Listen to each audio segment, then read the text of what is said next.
Hello everyone, कैसे हैं आप सब। द चेंजिंग ट्रेडिशन की पार्ट 2 में आपका स्वागत है। अब फर्स्ट पार्ट में हमने ये देखा था कि इटली में किस तरह से जो है ह्यूमनिस्ट थॉट डेवलप होता है।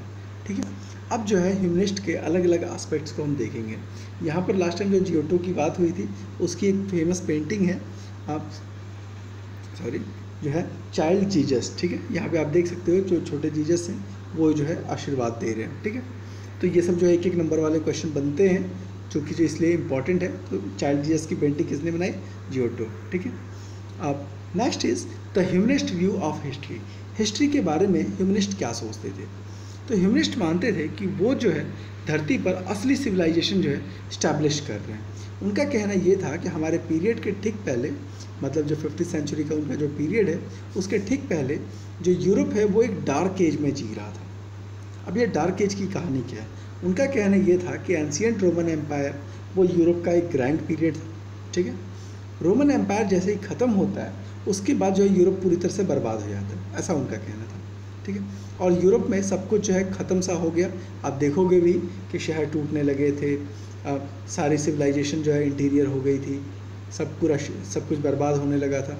तो उन्होंने जो है ये कहा कि जो मिडिवल एज है वो एक डार्क एज है, क्योंकि इस दौर में कोई डेवलपमेंट नहीं हुआ। इस दौर में लोगों का माइंडसेट नैरो हो गया, लोग कुछ नया जो है इन्वेंट नहीं कर रहे थे।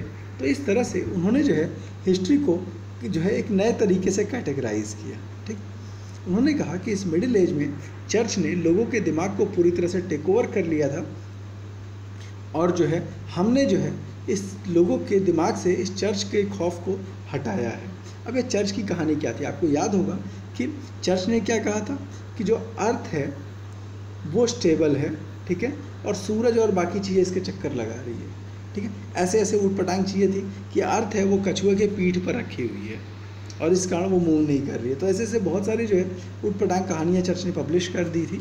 दुनिया के सारे धर्म जो है वो सच कम बताते हैं, बकवास ज़्यादा करते हैं। तो उन्होंने कहा कि चर्च ने लोगों के दिमाग पर कब्जा कर लिया था, और इसी कारण यह पूरा पीरियड डार्क एज है। और हम कौन हैं? तो हम वो लोग हैं जो कि जो है मॉडर्न है, और हमने जो है इस दुनिया को जो है इस पुराने चर्च की मान्यताओं से आज़ाद कराया। तो उन्होंने इतिहास को कैसे बांटा? ठीक है, उन्होंने जो है 5th से लेके 14th सेंचुरी को मिडिल एज कहा, जिसमें 5 से 9th सेंचुरी को टोटली डार्क एज कहा, 9 से 11th सेंचुरी को अर्ली मिडिल एज, 11 से 14 को लेट मिडिल एज, और 15th सेंचुरी से उन्होंने मॉडर्न एज कहा। खासकर ये वो पीरियड है जबकि ह्यूमनिस्ट थॉट डेवलप होना शुरू हुआ। उनका कहना ये था कि हम जब आए हैं तभी से सारा डेवलपमेंट शुरू हुआ है, तभी से नई थिंकिंग शुरू हुई है, तभी से प्रैक्टिकल लाइफ पे फोकस आना शुरू हुआ है, इसलिए ये मॉडर्न एज है। आज के डेट में हम मॉडर्न किसको कहते हैं? 21st सेंचुरी को। अंग्रेज लोग किसको कहते थे? 18th 19th सेंचुरी को। तो अलग अलग लोग जो है मॉडर्न को अलग अलग टाइम से देखते हैं। तो इस तरह से आज के दौर में ये तो खैर ह्यूमनिस्ट लोग कहते हैं, लेकिन जो नए हिस्टोरियन हैं वो इस डिवीज़न को एक्सेप्ट नहीं करते। उनका कहना ये है कि इस तरह से सीधा शार्प डिवीज़न बना देना और ये कहना कि साहब 5th से लेकर 19th सेंचुरी में कोई डेवलपमेंट ही नहीं हुआ, ये गलत बात है। ठीक है, कहा कि कोई भी एज पूरी तरह से डार्क नहीं था, हर एज में कुछ ना कुछ तो ग्रो हुआ ही है, कुछ ना कुछ तो डेवलपमेंट हुआ ही है। तो इस तरह से it is totally unfair to label any period as a dark age. किसी भी पीरियड को डार्क एज कहना सही नहीं है। बट आज भी आप देखोगे जब भी स्टडी करते हैं तो इसको जो है थोड़ा एक नेगेटिव सेंस में लेते हैं, जो उस पीरियड को डार्क एज ही जो है कहा जाता है, बट इस तरह का टैग नहीं यूज़ करना है। साइंस एंड फिलॉसफी, इस पर क्या चेंजेज आए? द अरब्स कॉन्ट्रीब्यूशन, आपको एक चीज़ बताई थी कि किस लास्ट वीडियो में जो है किस तरह से जब कॉन्स्टेंटिनोपल शहर पे कब्जा होता है तो ग्रीक जो थिंकर्स थे वो जो है उनकी राइटिंग्स जो है यहाँ पहुँच जाती है। ठीक है, इटालियन शहरों में पहुँच जाती है।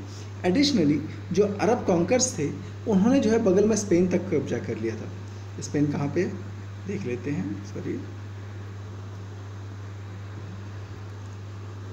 जो अरब कॉन्कर्स हैं, सॉरी, वो यहाँ तक पहुँच गए हैं। सामने ये अफ्रीका का हिस्सा इनके कब्जे में है, ये सारा इलाका जो है इनके कब्जे में आ चुका है। तो ऐसे केस में यहाँ से जो है अरबियन थिंकर्स इनको मिल रहे हैं, अरबियन लिटरेचर इनको मिलना शुरू हो जाता है।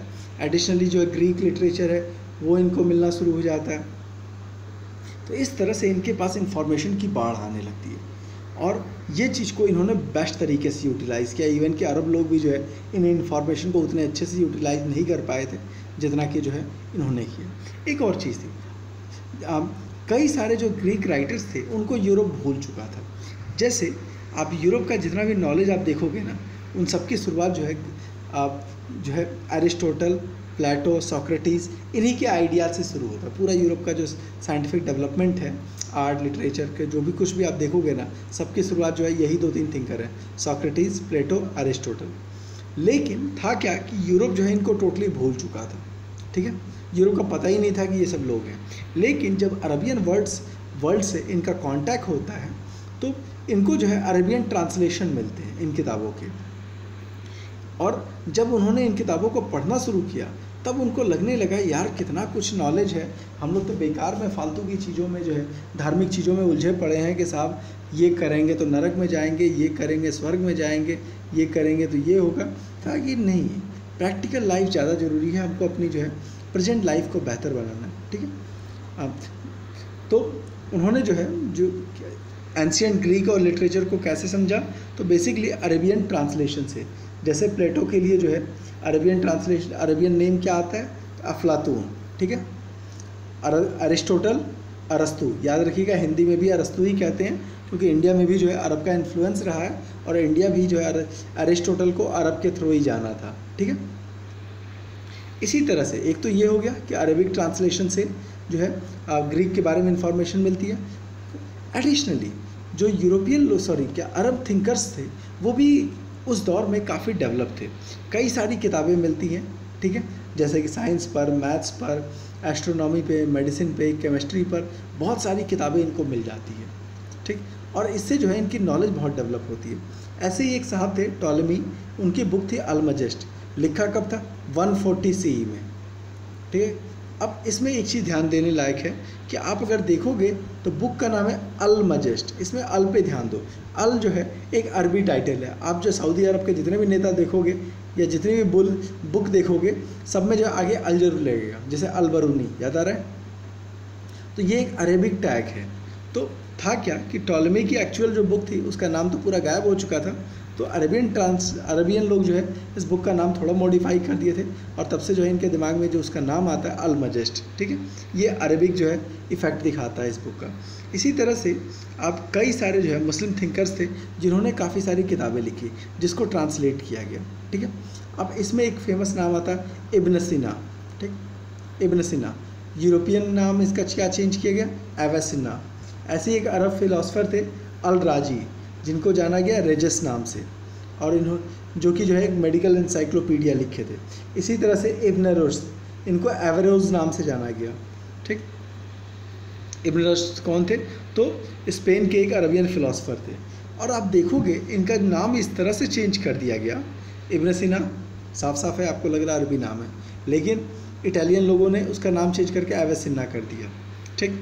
इसी तरह से जो है अल राजी राजेस, ठीक। इब्न रुश्द एवेरोज। तो अपनी ज़रूरत के हिसाब से इन्होंने नाम इस तरह से चेंज कर दिया कि आने वाले कई जनरेशन तक लोग यही मानते रहे कि ये सारे लोग यूरोपियन थे। आप देखोगे कई सारे हिंदी वर्ड्स जो है वो भी अंग्रेजी में जा करके आज हमको अंग्रेजी लगते हैं। जैसे एक टर्म आता है अंग्रेजी में सेंट, याद आ रहा है, सेंट। ये सेंट कोई इंग्लिश का वर्ड नहीं है, ये शुद्ध हिंदी का शब्द है संत। लेकिन क्या हुआ, अंग्रेज लोग आए, यहाँ से शब्द उठाया और इसको जो है अपने हिसाब से मॉडिफाई कर दिया, और फाइनली आज हमको लगता है सेंट ये अंग्रेजी का शब्द नहीं है। ऐसे ही जो है आप नियर अंग्रेजी लगता है, लेकिन कबीरदास जो है 14वीं सेंचुरी में ही कह के आए थे निंदक नियर राखी। अब सवाल है, कबीरदास तो इंग्लैंड गए नहीं, ना अंग्रेजी पढ़ी, उनको तो ढंग से जो हिंदी नहीं आती थी। तो सवाल है कबीरदास निंदक नियर कैसे गा दिए कि निंदक को अपने पास रखना चाहिए, कबीर को नियर कैसे पता था। दरअसल ऐसे बहुत सारे वर्ड्स रहे हैं जो कि इंडियन रहे हैं या अरेबिक रहे हैं, अंग्रेज़ों ने उठा के उसको कॉपी कर लिया और बाद में उसको मॉडिफाई कर लिया। इवन कि हमारे जो वर्ड्स हैं, हम कहते हैं राम, वो इसको बिगाड़ के बनाए थे रामा। हम कहते हैं सीता, उन्होंने बिगाड़ के बना दिया साइटा। तो जो है ये अंग्रेज़ों की यह आदत रही है, हर चीज़ को अपने हिसाब से मॉडिफाई कर लो, और हम यहाँ बैठे पड़े हैं कि नहीं हमको अंग्रेज़ों की एग्जैक्ट कॉपी करनी है कि हमारा प्रोनाउंसिएशन एकदम अंग्रेज़ों जैसा होना चाहिए। खैर, आप तो ह्यूमनिस्ट लोगों ने जो है कई अलग अलग चीज़ें जो है आप इन्वॉल्व की, ठीक है। तो एक मिनट, तो पहली चीज़ उन्होंने जो अरब से नॉलेज ली, और दूसरा जो है ग्रीक थिंकर जो आए थे उनसे उन्होंने जो है नॉलेज ली, ठीक है। इसी टाइम जो है बहुत सारी यूनिवर्सिटीज़ खुलनी शुरू होती है, ठीक है। स्टार्टिंग दौर में सिर्फ लॉ पे फोकस था, बट आगे चल करके उन्होंने मेडिसिन, ह्यूमन बॉडी, आर्किटेक्चर और भी जो है बहुत सारी चीज़ों पे फोकस करना शुरू हुआ। एक छोटी सी इन्फॉर्मेशन है, जो स्कूल थे सिर्फ बॉयज़ के लिए थे, गर्ल्स को खैर पढ़ाने का अलाउ नहीं था। अब एजुकेशन जो है अब उसमें जो है कई और चीज़ें इन्वॉल्व होने शुरू होती है। अब जो है आर्ट और आर्किटेक्चर पर भी काम शुरू होता है। पैसा है तो जब भी इंसान के पास पैसा आता है तो वो सोचता है कि हमारा एक शानदार सा घर हो, एक शानदार सी बिल्डिंग हो, और पैसा बढ़ गया तो सोचता है कि एक ऐसे स्ट्रक्चर बना के जो है एक बड़ा सा मंदिर हो, मस्जिद हो, चर्च हो, इस तरह की चीज़ें, ठीक। आर्ट के बारे में जो है एक क्या व्यू आता है उसको हम देखने की कोशिश करते हैं। व्यू किसका है, तो ये अल्बर्ट ड्यूरेर हैं, उनका व्यू है। आइए देखते हैं क्या कहते हैं। तो उन्होंने कहा कि आर्ट जो है वो नेचर में बसी हुई होती है, और कहा कि जो इसको खोज पाए वही इसको पा सकता है। मतलब आपको आर्ट में डूबना पड़ेगा तभी आप आर्ट को समझ सकते हो, ठीक है। उन्होंने कहा कि आर्ट को अगर डिमॉन्स्ट्रेट करना हो तो आप ज्योमेट्री के माध्यम से डिमॉन्स्ट्रेट कर सकते हो। अब इसका मतलब क्या है, ज्योमेट्री हमको क्या शेप एंड साइज़ बताती है, ठीक है। तो जैसे ही हम जो है ज्योमेट्री सीख लेते हैं तो हम चीज़ों को एग्जैक्ट शेप में दिखा पाते हैं। The more closely you work about life, कहा कि जितना ज़्यादा आप एक्चुअल चीज़ के आप सिमिलर जो है आप पिक्चर बनाओगे, ठीक है, उतना ही ज़्यादा जो है वो बढ़िया दिखेगा। सीधी सी बात है, आपको हाथ बनाना है, ठीक है, अगर मान ली कागज़ पे हाथ ड्रॉ करना है तो जितना ज़्यादा जो है आप एक्चुअल हाथ का शेप बनाओगे वो उतना ही खूबसूरत दिखेगा, ठीक है। उन्होंने कहा कि सिर्फ कल्पना से कोई पेंटिंग नहीं बन सकती। कहा कि अगर आप सोचो, सिर्फ कल्पना कर लो कि हाँ हमको जो है एक भूत बनाना है या फिर हमको एक बिल्डिंग बनानी है, तो कहा ऐसे नहीं हो सकता। कहा ये तभी पॉसिबल है जब आपने उस इमेज को टोटली अपने दिमाग में जो है भर लिया हो पूरी तरह से, तभी आप एग्जैक्ट जो है जेरोक्स कॉपी बना सकते हो सिमिलर, ठीक है। यहाँ पर जो है ड्यूरेर की जो है एक प्रेइंग हैंड की एक इमेज है, ठीक है, जो कि 60वीं सेंचुरी में बनाया गया था, ठीक। अब एक चीज़ ध्यान देखो, कितना शानदार जो है इमेज बना हुआ है, ठीक है। अब इसमें दो चीज़ें हैं। पहली चीज़ देखो कि हाथ की एक एक नसें जो है, नाखून, कपड़े का फोल्ड किया हुआ, हर चीज़ आपको जो है ध्यान से दिखेगा, जैसे लगता है एकदम लाइव जो एक्चुअल हाथ है। देखोगे आप उंगलियों के पोर जो मुड़ने पर जो निशान बनते हैं वो तक हैं, नाखून है, एक एक नसें आप देख सकते हो, कपड़े के मुड़ने तक के निशान देख सकते हो। यही है रियलिज्म, ठीक है। और यही वो कहता है कि जब भी आप कोई पेंटिंग बना रहे हैं वो एग्जैक्ट सिमिलर होनी चाहिए जो कि जो है वास्तव में हमको दिखती है। पहले क्या था, आप एस्थेटिक पेंटिंग बनाते थे। जैसे इंडिया में आज भी पेंटिंग देखोगे, मधुबनी पेंटिंग या कोई पेंटिंग देखोगे तो वो जो है एग्जैक्ट जो है सिमिलर नहीं होती। जैसे वर्ली आर्ट में क्या करते हैं, तो जो है ट्रायंगल बनाते हैं, दो ट्रायंगल बना दिया, ठीक है, यहाँ एक गोली बना दिया, यहाँ एक हाथ खींच दिया, यहाँ दो डंडा खींच दिया, हाँ साहब लड़की हो गई। तो क्या है, कहने को तो लड़की हो गई, लेकिन क्या ये लड़की है? नहीं।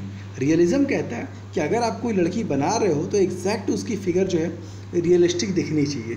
नीचे एक और मूर्ति है, आप देखोगे सिमिलरली ये माइकल एंजेलो की है, पाइटा, बहुत शानदार कृति है। आप देखोगे इसमें उन्होंने बॉडी की एक एक नसें, हर चीज़ को ज़बरदस्त दिखाने की कोशिश की है। एक एक कपड़े की सिलवटें तक पर जो है उन्होंने फोकस किया है, और जो इवन की जो स्टैचू की साइज भी थी वो भी जो है एकदम बॉडी साइज से बनाया, ठीक है। माइकल एंजेलो की मूर्ति आप देखोगे, एक एक नस, जब वो आदमी सोता है तो कैसे कैसे नसों की वो बनती है, बाल की एक एक लटें, चेहरे का झुकना, हर चीज़ जो है एकदम लाइव बनाने की कोशिश की थी उन्होंने। तो यही है। अच्छा, एक और मज़ेदार चीज़ आप देखोगे, ये जो प्रणाम की मुद्रा है जो कि इंडियन कल्चर से आता है, आप देखोगे यूरोप में कौन प्रणाम करता है यार? आज हमको लगता है कि हम यूरोप को कॉपी करते हैं। एक दौर ऐसा था जब यूरोप के लोग इंडिया को कॉपी करते थे। आप देखोगे यूरोप में बहुत सारे वर्ड्स हैं जो पुराने इंग्लिश लिटरेचर में आओगे आपको वेस्ट्रा मिलेगा। वेस्ट्रा क्या है? संस्कृत का वस्त्र है। आपको डेक्वाइट मिलेगा। डेक्वाइट क्या है? हिंदी का जो है डकैत है, ठीक है। ऐसे ऐसे बहुत सारे वर्ड्स मिलेंगे जो कि जो है इंडिया से या फिर जो अरबियन वर्ल्ड से जो है कॉपी किए, क्योंकि उस दौर में उनको ही पता था कि वो इतने डेवलप नहीं है जितने की जो है इंडिया रहा है, ठीक है। हाँ, अब आगे आते हैं। आर्टिस्ट लोग जो है वो उन्होंने जो है पास्ट को स्टडी करना शुरू किया। उन्होंने क्या किया, जो एंशियंट रोम की जो बिल्डिंग्स थी उसको स्टडी करना शुरू किया, और उन्होंने देखा कि जो ओल्डन जो है रोमन लोग थे वो एग्जैक्ट सिमिलर बनाते थे, ठीक है। पुराने जो रूम थे, इवन की जो जो एकदम ह्यूमन बॉडी है तो ह्यूमन बॉडी के शेप और साइज़ में होनी चाहिए, कोई भी चीज़ बड़ी छोटी नहीं होगी। अगर बॉडी के एक नस दिख रही है तो वो चीज़ भी उनकी मूर्ति में दिखनी चाहिए। आर्ट काफ़ी हद तक टूट फाट गया था, चूँकि शहर बर्बाद हुए 1000 साल हो चुके थे, तो रोम की जो है अब सिर्फ रूइंस बचे थे, कुछ टूटे फूटे जो है, बाकी शहर बर्बाद हो गए थे। बट फिर भी इन्होंने उन शहरों को खोदना शुरू किया, जा करके जो है पुरानी बिल्डिंग्स, पुराने स्ट्रक्चर्स, स्टैचूज़ खोजना शुरू किया, और फाइनली जो है उन्होंने देखा कि कितने परफेक्ट प्रोपोर्शन में जो है उन्होंने पुरुष और स्त्रियों की जो है मूर्तियाँ बनाई। तो इन्होंने सोचा कि हमारी मूर्तियाँ भी ऐसी ही होनी चाहिए, एग्जैक्ट सिमिलर जैसा कि जो है उस दौर में था, ठीक है। तो ऐसे एक स्टैचू बनाने वाले थे डोनाटेल्लो, उन्होंने जो है एक लाइफ लाइक स्टैचू बनाने शुरू किए, मतलब ह्यूमन साइज के जो है स्टैचू बनाने शुरू किए। ये जो स्टैचू किसका है, बेसिकली ये जो है मदर मैरी हैं, जो इनके हाथ में जीसस हैं, जीसस की बॉडी है। स्टैचू किसने बनाया था, पाइटा नाम है, बहुत फेमस स्टैचू है, और माइकल एंजेलो ने बनाया था। माइकल एंजेलो उस दौर के बहुत बड़े मूर्तिकार, पेंटर थे, ठीक है। इनके बारे में भी और चीज़ें दिखेगी माइकल एंजेलो के बारे में। तो आर्टिस्ट जो है वो एक्यूरेसी पे बहुत ज़्यादा ध्यान दे रहे थे, बट उसके लिए उनको साइंटिस्ट की ज़रूरत थी। क्यों? एक तो पहली चीज़ मैथ्स चाहिए, ताकि बॉडी का शेप एंड साइज उसी रेशियो में हो, क्योंकि कई बार क्या होता था, ये तो हो गए ह्यूमन साइज के, बट अगर छोटा बनाना है तो आपको रेशियो आपको जानना पड़ेगा, तो मैथ्स की ज़रूरत है। साइंस क्यों जानना ज़रूरी है? तो इसके लिए क्या था, वो जो है मेडिकल स्कूल जाने लगे, जहाँ पर हड्डियों का शेप एंड साइज, बॉडी का स्ट्रक्चर, मोटा पतला कैसे क्या होता है, तो वो उसको स्टडी करना शुरू हुआ। इस चक्कर में कई सारे मेडिकल स्कूल खुले, ठीक है। ऐसे ही जो है एक साहब एंड्रेस वेसेलियस थे, जो कि यूनिवर्सिटी ऑफ पैडुआ में मेडिसिन के प्रोफेसर थे, और वो यहीं पर जो है पहली बार जो है पहला मेडिकल कॉलेज खुलता है, और यहीं से जो है मॉडर्न फिजियोलॉजी यानी बीमारी की स्टडी का जो है स्टार्ट होता है, ठीक है। नेक्स्ट आते हैं लियोनार्डो दा विंची की। इन्होंने जो सेल्फ पोर्ट्रेट बनाया था, जो इसमें जो है सबसे मुश्किल काम था। लियोनार्डो दा विंची जो है अब तक की मतलब उस दौर के सबसे शानदार थिंकर रहे हैं। आपको याद होगा मोनालिसा की जो शानदार पेंटिंग थी, इन्होंने ही बनाई थी। वो बंदा पेंटर भी है, स्टैचू भी बनाता है, साइंटिस्ट भी है। उन्होंने जो है आप बॉटनी, एनाटॉमी, मैथ्स, आर्टिस्ट पर बहुत ज़्यादा काम किया। 2 फेमस पेंटिंग है, Mona Lisa and the last supper. Last supper क्या है, तो बेसिकली जो जीसस थे, जिस समय उनको जो सूली पे चढ़ाया जाना था, उसके एक दिन पहले जो है वो अपने शायद 12 जो उनके शिष्य थे उनके साथ खाना खाया था, तो उसी का जो है उसी को बेस करके पेंटिंग बनाया था द लास्ट सपर। उन्होंने ये भी कल्पना की थी कि किसी ज़माने में इंसान उड़ेगा, और कई साल उन्होंने एक फ्लाइंग मशीन बनाने की कोशिश की थी। जहाँ कहीं भी वो साइन करते थे, सिग्नेचर करते थे, तो वो लिखते थे लियोनार्डो दा विंची। विंसी क्या है, तो वेनिस शहर का नाम है, ठीक है। लियोनार्डो कहाँ के, तो विंसी शहर के, डिसाइपल ऑफ एक्सपेरिमेंट, ठीक है। तो वो लियोनार्डो दा विंसी जो कि जो है एक्सपेरिमेंट का डिसाइपल है। एक बार जो है थोड़ा सा जो है इन चीज़ों को देख लेते हैं। ये पेंटिंग हो गई लियोनार्डो दा विंसी, खुद ये हैं, ठीक है। ये उनकी फेमस मोनालिसा, ठीक है, जो फेमस पेंटिंग रही है, ठीक। मुझे इसमें क्या उसकी पता नहीं, दुनिया इसके स्माइल की दीवानी है, मुझे आज तक नहीं समझ में आया इसके स्माइल में ऐसा क्या था जिसके पीछे दुनिया पागल थी। बट खैर इसकी स्माइल जो है दुनिया की सबसे शानदार स्माइल कही जाती है, पर्सनली मुझे नहीं समझ में आई। खैर ये जो है उस दौर की एक मशीन है जो उन्होंने डिज़ाइन की थी। आप देख सकते हो आज के दौर में बहुत सिंपल मशीन कही जा रही है, बट उस दौर में इस तरह की कोई मशीन नहीं थी। भारी वजन को उठाने के लिए किस तरह से जो है उन्होंने बैरिंग का यूज़ किया है, और जो है भारी भारी सामान जो है एक जगह से दूसरी जगह मूव कर पाते थे, ठीक है। तो ये उन्होंने ही डिज़ाइन किया था। यहाँ पर आप देख सकते हो एक फ्लाइंग मशीन जो है उन्होंने डिज़ाइन की थी, जो एग्जैक्ट हेलीकॉप्टर की तरह है। और भी कई मशीनें जो है उन्होंने डिज़ाइन की हैं। यहाँ पे एक आर्टिफिशियल उन्होंने धनुष डिज़ाइन किया, ह्यूमन बॉडी का शेप एंड साइज़ को बताने की कोशिश की। तो अलग अलग मशीनें जो है लियोनार्डो दा विंसी ने डिज़ाइन की थी। आप ये जो है माइकल एंजेलो की मूर्ति है। अगेन आप देख सकते हो कि किस हद तक फिनिशिंग है, दाढ़ी के एक एक बाल तक जो है आप चीज़ों को देख सकते हो। हाथ के मसल्स, बंदा जो अभी तुरंत जिम करके आया है, ठीक है, पैर के कपड़े, हर चीज़ जो है आप उसकी फिनिशिंग देख सकते हो। एडिशनली ये सिस्टीन चैपल की छत है, एक बहुत भव्य चर्च है। उस चर्च की दीवारों पर और छतों पर जो पेंटिंग थी वो जो है पेंटिंग का जिम्मा जो इन्हीं को दिया गया था। पूरा का पूरा जो है क्या कहते हैं, जो बाइबल से रिलेटेड स्टोरीज़ हैं जिनको पेंट करना था इनको, ठीक है। ऐसे ही जो है सेंट पीटर चर्च है, उसकी छत को पेंट करने का जिम्मा भी इनको दिया था। ये सब बेसिकली जो है रोम के अलग अलग चर्चेज हैं। ये सब थोड़ा चूँकि बहुत बड़ा है और शॉर्ट में पिक्चर्स दिख नहीं रहे हैं, लेकिन अंदर बड़े शानदार जो है पेंटिंग होके रखी है। तो इस तरह से जो है आर्ट और जो स्टैचू बनाने के प्रोसेस में भी जो है कई सारी जो है जो रियलिस्टिक चीज़ें काम शुरू होती है कि मतलब जो चीज़ एक्चुअल में है हमें भी बिल्कुल सिमिलर बनाना है, ठीक है। जो पेंटर्स थे वो सिर्फ इस बात पर ही फोकस नहीं कर रहे थे कि जो पुरानी चीज़ें हैं वही हम कॉपी करनी है, बल्कि वो इस बात पर ही फोकस कर रहे थे चीज़ें ज़्यादा से ज़्यादा रियलिस्टिक हो। इसके लिए उन्होंने ज्योमेट्री सीखा, पर्सपेक्टिव सीखा। पर्सपेक्टिव मतलब किस एंगल से देख रहे हैं। स्पेशली जब हम कोई चीज़ पास होती है तो बड़ी बनाते हैं, क्लास 8 में आप ये पर्सपेक्टिव पढ़ चुके हो। दूर की चीज़ों को छोटा बनाते हैं, क्यों? पास की चीज़ हमको बड़ी दिखती है, दूर की चीज़ छोटी दिखती है, तो यही होता है पर्सपेक्टिव, ठीक है। तो उसके बाद जो है उन्होंने लाइट का एंगल देखा कि अगर कोई चीज़ जो है लाइट पीछे से आ रही है तो हमको जो है कुछ हिस्से, किस हिस्से को डार्क करना है, किस हिस्से को लाइटन करना है। तो ये सारी चीज़ें जो है उन्होंने डालना शुरू किया और पिक्चर्स में 3D टच डालना शुरू किया। इसी टाइम जो है ऑयल पेंटिंग शुरू होती है और इस तरह से जो है जो पेंटिंग है वो बहुत ज़्यादा शानदार होने लगी, ठीक है। तो ये जो है एक बहुत बड़ी बात थी जो कि उस दौर में आती है। और इस तरह से जो पेंटिंग के कारण, चूँकि चर्च और जो है बाकी जो बिजनेसमैन लोग थे वो खूब सारा पैसा दे रहे थे और इन्हीं पेंटिंग स्ट्रक्चर और जो है मूर्तियों के चक्कर में एनाटॉमी मतलब बॉडी स्ट्रक्चर, ज्योमेट्री और फिजिक्स का भी जो है काफ़ी सारा डेवलपमेंट होना शुरू हो जाता है और ताकि जो है ज़्यादा से ज़्यादा खूबसूरत मूर्तियाँ बन पाए, ठीक है। आगे चलते हैं आर्किटेक्चर पर। अब इसी दौर में बिल्डिंग्स बननी शुरू होती है, एक से एक शानदार जो है चर्चेज बने, ठीक है। और जो है इन्हीं चर्चेज पर जो है क्योंकि लोगों के पास पैसा था। अब एक और छोटा सा इंसिडेंट होता है 1378 में पोप के बीच में झगड़ा चलता है। दो अलग अलग लोग थे जिन्होंने ये कहा कि साहब हम पोप बनेंगे और दूसरा कहने लगा हम पोप बनेंगे, और फाइनली जो है दो पोप यूरोप में बन गए और दोनों आपस में झगड़ा करने लगे। तो 1417 तक आते आते ये झगड़ा ख़त्म हो गया। ख़त्म होने के बाद फाइनली जब एक पोप बचा तो उसने जो है फिर से जो है रोम को भव्य बनाने की कोशिश की और उसके बाद जो है रोम में नए नए बिल्डिंग्स खूब सारे बनने शुरू होते हैं, ठीक है। और जो है जो नए बिल्डिंग्स बनने शुरू होते हैं वो सब के सब जो है एंशिएंट रोमन स्टाइल को फोकस करके बनते हैं, जिसको कहा गया कि जो है क्लासिक आर्ट्स, ठीक है।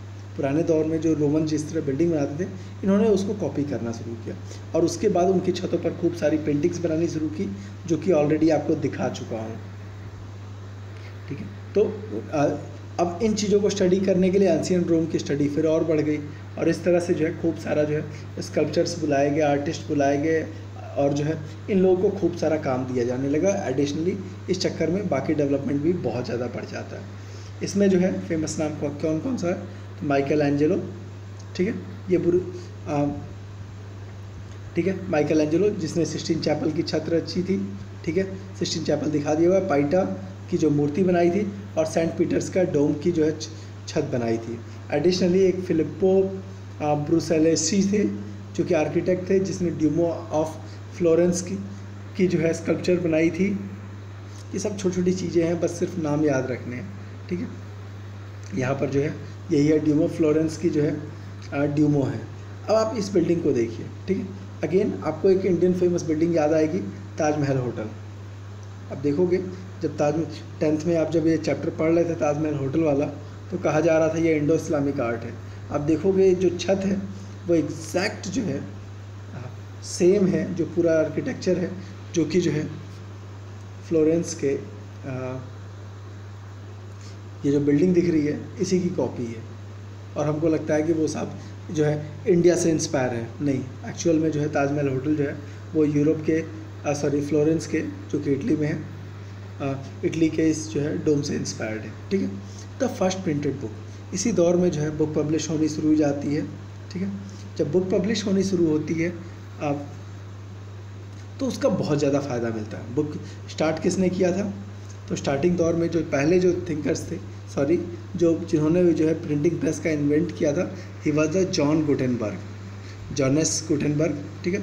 जॉन पढ़ते हैं इंग्लिश में, जर्मन थे तो बेसिकली जो है जोहानेस हो जाता है, गुटेनबर्ग। ये वो बंदा था जिसने जो है प्रिंटिंग प्रेस को इन्वेंट किया था। इनकी प्रिंटिंग प्रेस भी एक बार देख लेते हैं। हालांकि जो है प्रिंट का पूरा चैप्टर रहा था तो कुछ था नहीं, तो बेसिकली जो है ये एक तरह का जो है अब यहाँ पर जो है फ्रेम डालते थे और पेपर रखते थे और उसको प्रेस करके जो है चीज़ों का प्रिंट ले लिया जाता था। प्रिंटिंग प्रेस का असर क्या पड़ा? जैसे ही प्रिंटिंग प्रेस जो है सोसाइटी में आती है, इसके कारण चीज़ों को जो है इन्फॉर्मेशन स्प्रेड बहुत ज़्यादा बढ़ गया। पहले क्या था, हर किताब हाथ से लिखी जाती थी और एक किताब को लिखने में जो है काफ़ी सारा टाइम लग जाता था, ठीक है, एक कॉपी लिखने में बहुत ज़्यादा टाइम लगा। तो ऐसे केस में किताबें बहुत सेलेक्टेड लोगों के हाथ में होती थी, स्पेशली जो बहुत रिच लोग होते थे, किताबें सिर्फ उनके हाथ में थी। अब जब प्रिंटिंग प्रेस डेवलप होता है तो उसके का फ़ायदा ये होता है कि अब किताबों का प्राइस बढ़ गया, प्राइस जो है बहुत कम हो गया। जैसे सिर्फ एक साल में उन्होंने 150 कॉपी ऑफ बाइबल जो है उन्होंने प्रिंट कर दी थी, जबकि पुराने दौर में क्या होता था कि लगभग जो है साल भर में वो मुश्किल से एक किताब वो लिख पाता था, ठीक है। तो एक किताब में जहाँ साल भर लग रहा था, यहाँ उसने 150 किताबें जो है साल भर में छाप दी। हालांकि आज के दौर में तो एक घंटे में जो है 10,000 जो है पेजेज जो है प्रिंट हो सकते हैं। एक घंटे में तो नहीं, सॉरी, एक दिन में जो है 10,000 पेजेज जो है प्रिंट हो सकते हैं। खैर, तो इसका फ़ायदा क्या होता है? इसका फ़ायदा ये हुआ किताबें बहुत तेज़ी से छपनी शुरू हुई, वन थिंग। दूसरा क्या है, अलग अलग लोगों तक किताबें पहुँचनी शुरू होती हैं। सारे पुराने दौर के जो क्लासिक टेक्स्ट थे वो उनको जो बहुत तेज़ी से ट्रांसलेट किया जाने लगा और अलग अलग इलाकों में जो है वो किताबें मूव करने लगी, ठीक है। अच्छा, दूसरी चीज़ क्या थी, जब अवेलेबिलिटी बढ़ गई तो प्राइस कम हो गई। जब प्राइस कम होगी तो ज़्यादा से ज़्यादा लोग जो है अब इन किताबों को खरीद सकते थे। कई जगह लाइब्रेरी बन गई, तो लाइब्रेरी बनने से क्या हुआ कि जो उसके उन लाइब्रेरीज़ में किताबें रहने लगी तो लोग वहाँ जा कर के भी किताबें पढ़ सकते थे। लोगों ने बुक एक्सचेंज करना शुरू हुआ। फिर जब किताबें सस्ती हुई तो लोग नए नए आइडियाज़ डेवलप हुए। लोगों को पता था कि हम किताबें पब्लिश करके कहीं भी इंफॉर्मेशन भेज सकते हैं। तो इस तरह से जो है चीज़ें जो है बहुत तेज़ी से डेवलपमेंट बढ़ने लगा। डेवलपमेंट पहले भी था, लेकिन जो है इस दौर में जो डेवलपमेंट है वो थोड़ा सा और तेज़ होने लगा। क्यों? क्योंकि जो है किताबें जो है पब्लिश होनी शुरू हो गई, ठीक है। हाँ, तो इस तरह से जो इटालियन जो थॉट्स हैं वो अब जो है पूरे यूरोप में फैलना शुरू हो जाते हैं। A new concept of human being, इंसान के बारे में एक नई सोच। पुरानी सोच क्या थी, इंसान कौन है, तो वो धरती पर जो है क्योंकि स्वर्ग में उसने पाप किए इसलिए भगवान ने उसको धरती पर भेज दिया। तो ऐसे केस में अगर धरती में मोह माया में लगे रहोगे, संसार के बारे में सोचोगे तो आपको मुक्ति नहीं मिलेगी। तो आपको सिर्फ धर्म के बारे में ही सोचना है कि कैसे हमको मुक्ति मिलेगी। ये पुरानी सोच थी। जो नई सोच आ रही है कि हमको जो है प्रैक्टिकल लाइफ में फोकस करना है, हमको मटेरियल वेल्थ, पैसा कमाना है, पावर कमानी है, ग्लोरी, सक्सेस चाहिए, और जो है हम ज़रूरी नहीं है कि हम इररिलीजियस ही हों, लेकिन हमको जो है जो प्रैक्टिकल लाइफ है उस पर ज़्यादा फोकस करना है। ये जो है नई थॉट डेवलप होनी शुरू होती है, ठीक। एक और साहब हैं फ्रांसिस्को बार्बरो, ठीक। ये जो है ह्यूमनिस्ट थे वेनिस में। इनका क्या कहना है, इन्होंने एक पैम्पलेट पब्लिश किया था और इन्होंने जो है साफ साफ फोकस किया कि पैसा बहुत लाइफ के लिए बहुत ज़्यादा इम्पॉर्टेंट है। अब क्यों इम्पॉर्टेंट है, आइए देखते हैं। उनका सॉरी ये नहीं है इनका। तो उन्होंने कहा कि जो है पैसा लाइफ के लिए बहुत बहुत इम्पॉर्टेंट है और यह अपने आप में एक गुण है। जबकि चर्च क्या करता है, पैसा एक बकवास चीज़ है, आपके हाथ में पैसा रहना जो है, जितना पैसा रहेगा आप जो है मोह माया में फंसे रहोगे, तो आप पैसा सिर्फ डोनेट कीजिए। ऐसे ही एक बुक है ऑन प्लेजर, जिसमें जो है लोरेंजो वेल्ला ये राइटर हैं और इनकी बुक है ऑन प्लेजर सॉरी। इन्होंने कहा कि इंसान को हिस्ट्री ज़रूर पढ़नी चाहिए। क्यों? क्योंकि इससे जो है आपको अपनी लाइफ को परफेक्ट बनाने में मदद मिलती है, ठीक है। आप कैसे, तो आप जो है अलग अलग जो है सोसाइटी के लोगों को आप जान पाते हो और आप ये जान पाते हो कि ऐसा क्या किसी ने किया जिसके कारण उसको बहुत अप्रिसिएशन मिला और दूसरे ने ऐसा क्या गलत किया जिसके कारण लोग उसको क्रिटिसाइज़ करते। तो इस तरह से इनका कहना ये था लोरेंजो वेल्ला का कि हमको हिस्ट्री पढ़नी चाहिए। उसने इस क्रिश्चियन जो है थॉट जो है कि अगेंस्ट प्लेजर, कि जो है क्रिश्चियन जो धर्म की जो मान्यता थी कि साहब भोग विलास में नहीं पढ़ना चाहिए, लड़कियों के चक्कर में नहीं पढ़ना चाहिए, ये सब मोह माया है, कुछ भी स्वर्ग नहीं जाएगा, हमको धर्म में डूबे रहना चाहिए। लोरेंजो वेल्ला कहते हैं ये सब बकवास चीज़ें हैं, लाइफ को मज़े से जियो, एंजॉय करो। उन्होंने कहा कि जो है हमको अच्छा मैनर सीखना चाहिए, हमको अच्छे पोलाइट तरीके से बात करना सीखना चाहिए, हमको करेक्ट बिहेवियर सीखना चाहिए, करेक्ट तरीके से कपड़े पहनना सीखना चाहिए, और हमको जो है कुल मिलाकर के कल्चर्ड जो है इंसान की तरह होना चाहिए और उस तरह से पढ़ाई करनी चाहिए। पहले क्या था, कहा साहब ये सब कपड़े पहनना ये सब जो है दिखावा है, आपको जो है सिर्फ इस बात पे फोकस करना चाहिए कि भगवान ज़रूरी हैं, हमको मोहमाया से मुक्ति चाहिए। और अब क्या कहा जा रहा है कि अच्छे तरीके से कपड़े पहनो, अब क्या कहा जा रहा है अच्छे तरीके से बात करो, अब क्या कहा जा रहा है मैनर सीखो। तो वो सारी चीज़ों पे फोकस आ रहा है कि जो है जो न्यू ह्यूमन वो है जो कि जो है प्रैक्टिकल लाइफ को बेहतर बनाने की कोशिश कर रहा है, न कि स्पिरिचुअल लाइफ को। एडिशनली उन्होंने जो है इस बात पे फोकस करना शुरू किया कि ज़्यादा से ज़्यादा जो है आप हम जो है लाइफ को और बेहतर कैसे करें। उन्होंने कहा ज़रूरी नहीं है कि सिर्फ पैसा ही लाइफ में इम्पॉर्टेंट है, हम कुछ और चीज़ें भी कर सकते हैं। इट मीन्स कि हमें नॉलेज पे फोकस करना चाहिए, इट मीन्स कि हमको आर्ट पे फोकस करना चाहिए, इट मीन्स कि हमको पेंटिंग पे फोकस करना चाहिए, मीन्स हमको डायनेमिक होना चाहिए। ठीक है, हमको जो है मेनी साइडेड यानी कि डायनेमिक होना चाहिए। आपको याद होगा माइकल एंजेलो पेंटर भी हैं, अगेन जो है वो लियोनार्डो दा विंची पेंटर भी हैं, मूर्तिकार भी हैं, साइंटिस्ट भी हैं। तो कहा कि हमको डायनेमिक होना चाहिए। जबकि पुरानी सोच क्या थी कि 3 ऑर्डर्स हैं, जो क्लर्जी हैं वो सिर्फ पूजा पाठ के लिए बने हैं, नोबेलिटी हैं वो सिर्फ एडमिनिस्ट्रेशन के लिए बने हैं, और जो स्लेव्स हैं वो सिर्फ मजदूरी के लिए बने हैं। ये क्या कह रहे हैं, हमको डायनेमिक होना चाहिए, मल्टी साइडेड होना चाहिए कि हम कुछ भी कर सकते हैं, जैसा मौका मिले हम कुछ भी कर सकते हैं, हमें हर कुछ करने की आज़ादी होनी चाहिए। ठीक है, ऐसे ही एक फेमस राइटर हैं निकोलो मैकियावेली। ठीक है, इनकी बुक क्या है, द प्रिंसेस। बेसिकली राजाओं को ट्रेनिंग देने के लिए इन्होंने किताब लिखी थी 1530 में। राइटर कौन है, Niccolo Machiavelli. The prince, paragraph based question यहाँ से बनता है। उन्होंने कहा कि अगर सारी जो है काल्पनिक बातों को हम किनारे छोड़ देते हैं, कहा कि जो है ह्यूमन लाइफ में जो इमेजिनरी थिंग है उसको किनारे उन चीज़ों को किनारे छोड़ दें और सिर्फ उन चीज़ों को फोकस करें जो वास्तव में अवेलेबल है। तो हमने ये देखा है स्पेशली खासकर राजाओं की लाइफ के बारे में, कहा कि क्यों, क्योंकि राजा की लाइफ इजीली दिख जाती है, क्योंकि आप राजा हो तो आपका हर एक्शन जनता की नज़र में होता है। तो उन्होंने कहा कि अगर काल्पनिक चीज़ों को इग्नोर कर दें तो वो चीज़ जो हमको डेली लाइफ में दिखती है तो हमको कई सारी चीज़ें हम पता चलती है। उन्होंने कहा कि बहुत सारी क्वालिटीज़ हैं आप जिसके कारण लोगों की प्रेज़ होती है या उनकी आलोचना होती है। ठीक है, फॉर एग्ज़ाम्पल कि कुछ लोग ऐसे हैं जिनको जो है बहुत ज़्यादा उदार माना जाता है, दूसरी ओर कुछ लोग को जो है बहुत ज़्यादा कंजूस कहा जाता है। ठीक है, कुछ लोगों को ये कहा जाता है वो दूसरों की बहुत हेल्प करता है, बेनिफैक्टर है, मतलब हेल्प करने वाला। दूसरी ओर कुछ लोगों को कहा जाता है कि नहीं साहब ये आदमी जो है बहुत लोभी है। कुछ को बहुत क्रूअल कहा जाता है, कुछ को कहा जाता है नहीं साहब ये बहुत दयावान है। कुछ को कहा जाता है ये बहुत फेथलेस है, कुछ को कहता है नहीं ये भगवान में बहुत आस्था रखता है। कुछ को कहा जाता है ये बहुत कायर है, निकम्मा है, कुछ को कहा जाता है नहीं ये बहुत साहसी है। कुछ को कहा जाता है बहुत कर्टियस है, बहुत विनम्र है। कुछ को कहा जाता है ये बहुत प्राउडी है। कुछ को कहा जाता है ये बहुत छिछोरा है, मतलब किसी के साथ फ्लर्ट करने लग जाता है। कुछ को कहा जाता है नहीं ये बहुत प्योर है। तो इस तरह से आप देखोगे, कुछ को कहा जाता है ये बहुत सिंपल है, कुछ को कहा जाता है बहुत क्राफ्टी, बहुत चालू आदमी है। तो कुछ को कहा जाता है बहुत अड़ियल है, कुछ को कहा जाता है बहुत फ्लेक्सिबल है। और इस तरह से आप देखोगे कि लोगों में अलग अलग जो है क्वालिटीज़ दिख जाती है। ठीक है, और दोनों जो है बाइपोलर दिखते हैं। ठीक, कुछ को अच्छा कहा जा रहा है, कुछ को बुरा कहा जा रहा है। कहा कि एक्चुअल में ऐसा कुछ नहीं होता। मैकियावेली ने साफ साफ कहा कि धरती पर जितने भी लोग हैं सब बेसिकली बुरे लोग हैं। उन्होंने कहा कि लोग बेहद चालाक होते हैं और इस कारण वो जो है बाकी लोगों के सामने अपनी अच्छाई दिखाने की कोशिश करते हैं। उसने सीधा कहा कि जो ह्यूमन का जो नेचर है वो बुरा है, स्वभाव से ही बुरे हैं, और वो ज़रूरत के हिसाब से जो है अपनी जो है चालाकी दिखाते हैं, खुद को अच्छा दिखाने की कोशिश करते हैं। एक एग्जांपल देता हूँ, सिंपल सी चीज़ है। आप कभी जो है आपका किसी से झगड़ा होगा, 2 सीन होगा। अगर आपको पता है कि अगला जो है WWF का पहलवान है, उसने आपको एक थप्पड़ मार दिया, चुपचाप शांति से आप चले आओगे। ठीक है, एट द सेम टाइम एक छोटा बच्चा है, उसका आपसे झगड़ा हो गया, खींच के 2 थप्पड़ दे के चले आओगे।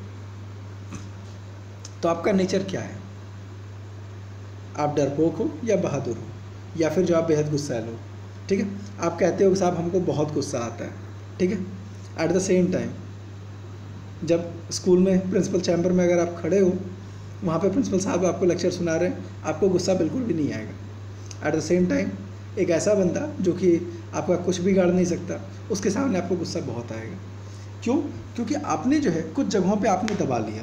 प्रिंसिपल चैम्बर में आपको पता है कि प्रिंसिपल पर अगर गुस्सा दिखाया तो इमीडिएट जो है वो आपका टीसी काटेगा, स्कूल से बाहर निकाल देगा। सिमिलरली पापा के सामने अगर गुस्सा दिखाया तो पापा क्या करें, खींच के 2 थप्पड़ दे देंगे।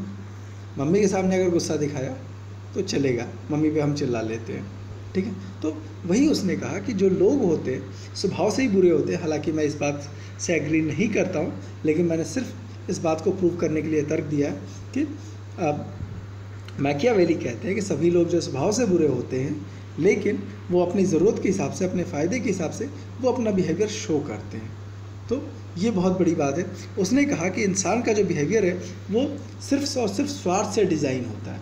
उसको पता है कि प्रिंसिपल चैम्बर में हमको फ़ायदा लेना है, वहाँ पर हमारे को अपनी टीसी नहीं कटवानी, तो हम बहुत जो है पोलाइट रहते हैं। हमको पता है कि जो है कि अगला बंदे को थोड़ा सा चापलूसी कर देंगे तो वो बंदा जो मेरा बात मान जाएगा और हमको जो है शायद कहीं घुमाने ले जाए या हमारा कुछ काम कर देगा। तो उस बंदे से हम कभी झगड़ा कर ही नहीं सकते। गेस कीजिए आपका कोई दोस्त है, बहुत रिच है, खूब पार्टी शार्टी करता है, तो आप हमेशा उसके प्रति बड़े लॉयल रहते हो, बड़े पोलाइट रहते हो। थोड़ी बहुत बदतमीजी कर भी दी, आप इग्नोर कर जाते हो। क्यों? मालूम है कि भैया जो है डोमिनोज में ले जा करके रोज़ जो हर दूसरे दिन पिज्ज़ा खिलाता है। तो वही कहा उसने कि हमारे लिए लाइफ में सबसे इम्पोर्टेंट हमारा स्वार्थ है, और स्वार्थ के वो ध्यान में रख करके ही जो है हम किसी के प्रति बहुत विनम्र होते हैं या बहुत गुस्सैल होते हैं। कभी सोच के देखिएगा इस बात में किस हद तक दम है, ठीक है। इवन कि अगर आप एक इंडियन फिलोसोफर की जो है आप बात करोगे, नाम मैं मिस कर रहा हूँ, याज्ञवल्क्य की जो वाइफ थी शायद गार्गी थी। याज्ञवल्क्य और गार्गी में एक संवाद होता है, चैप्टर से बाहर जा रहा हूँ बट जानना जरूर। याज्ञवल्क्य ने कहा कि दुनिया में सिर्फ स्वार्थ कुछ नहीं होता है, परमार्थ भी बहुत बड़ी चीज़ होती है। हम दूसरों की भलाई के लिए काम करते हैं, ठीक है। कहा कि जो है आखिर हम दूसरों को दान दे रहे हैं तो या तो हम दूसरे की भलाई के लिए कर रहे हैं, अपने लिए थोड़ी ना कर रहे हैं। हम जो है किसी की हेल्प कर रहे हैं, तो कोई बीमार है हम उसकी मदद कर रहे हैं, या तो समाज सेवा है, दूसरे की हेल्प करना है, इसमें कहाँ स्वार्थ है। तो गार्गी एक बड़ी शानदार सी बात कहती हैं। उन्होंने कहा कि नहीं, इसमें भी स्वार्थ है। आप जिसको समाज सेवा, दूसरे की हेल्प करना कहते हो, दरअसल यह भी एक तरह का स्वार्थ है। कहा कि आप किसी बीमार की हेल्प क्यों करते हो? क्योंकि आपके दिमाग में डर होता है कि कल को अगर हम बीमार पड़े तो अगर हमने किसी की हेल्प नहीं की तो लोग हमारी हेल्प नहीं करेंगे। कहा कि आप इसलिए नहीं है किसी की हेल्प करते हो क्योंकि आपके बैकअप ऑफ द माइंड के बैकअप में ये चलता है कि हमें दूसरे की हेल्प करना चाहिए, क्योंकि अगर हम बीमार पड़े तो हमारी हेल्प कौन करेगा। Number 1 thing. Second thing Gargi ये कहती हैं कि जो है कि एक और चीज़ होता है, अगर कोई बीमार है, करा रहा है, तो उसको देख करके हमारा मन दुखी होता है, ठीक है। हमारा दोस्त परेशान है, सड़क पर किसी का एक्सीडेंट हो गया तो उसके कारण हमारे मन को दुख होता है। तो हम जब उसकी हेल्प करते हैं तो सही मायनों में हम उसकी हेल्प नहीं कर रहे, हम खुद की हेल्प कर रहे हैं, क्योंकि हमारा मन दुखी है, हम उस दुख से बाहर निकलना चाहते हैं। तो इस तरह से यह भी एक तरह का स्वार्थ है। आप सोचो पुराने जो हमारे थिंकर्स थे वो कितने डीप लेवल पे फिलॉसफी में जाते थे और चीज़ों को कितने देखने के कितने एंगल होते हैं। अब इस एंगल से देख के देखना, दुनिया में ऐसा कौन सा काम है जो स्वार्थ पे नहीं है, ठीक है। हम पेरेंट्स की सेवा करते हैं, पेरेंट्स की हेल्प करते हैं, ठीक है। एडिशनली पेरेंट्स बच्चों को जब पढ़ाते हैं, खूब सारा करते हैं, क्यों कहीं ना कहीं उनके माइंड में कि बच्चे भी हमारी केयर करेंगे, तो ये भी तो एक तरह का स्वार्थ ही हुआ ना, ठीक है। तो इस तरह से खैर ये इनकी सोच है। मैं ये नहीं कहता क्या है, सब अपने अपने व्यूज़ हैं। आपका क्या व्यूज़ है, ये स्वार्थ है कि नहीं है, कमेंट बॉक्स में ज़रूर मेंशन कीजिएगा। बट फिलॉसफी पढ़ना ज़रूर, बड़ी काम की चीज़ें, बड़े इंटरेस्टिंग चीज़ें याद मिलती हैं। तो इस तरह के थिंकर्स को पढ़ना जरूरी है, ठीक है। तो इस वीडियो को यहीं बाइंड अप करते हैं। पसंद आया होगा तो लाइक, सब्सक्राइब, शेयर जरूर कीजिएगा, ठीक है। और कोई क्वेश्चन होगा तो कमेंट बॉक्स में मेंशन कीजिएगा। धन्यवाद, आपका दिन